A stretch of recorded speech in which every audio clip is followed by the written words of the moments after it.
सुप्रभात बच्चों।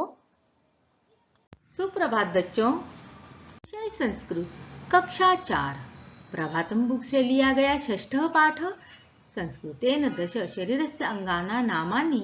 यह पाठ मैं आज आपको पढ़ाने वाली हूँ और इस पाठ के माध्यम से हम हमारे शरीर के अलग अलग अंगों को संस्कृत में क्या कहते हैं वह इस पाठ के माध्यम से हम आज यहाँ पर सीखेंगे।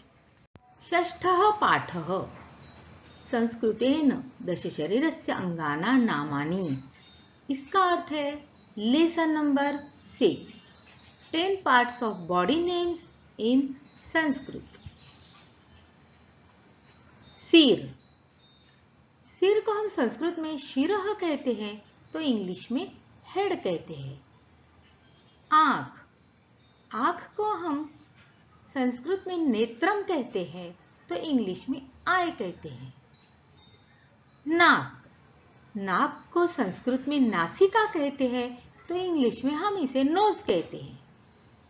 कान, कान को संस्कृत में कर्ण कहते हैं तो इंग्लिश में ईयर कहते हैं।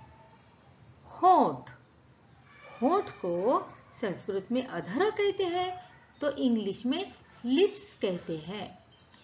दांत, दांत को हम संस्कृत में दंतः कहते हैं तो इंग्लिश में टीथ कहते हैं।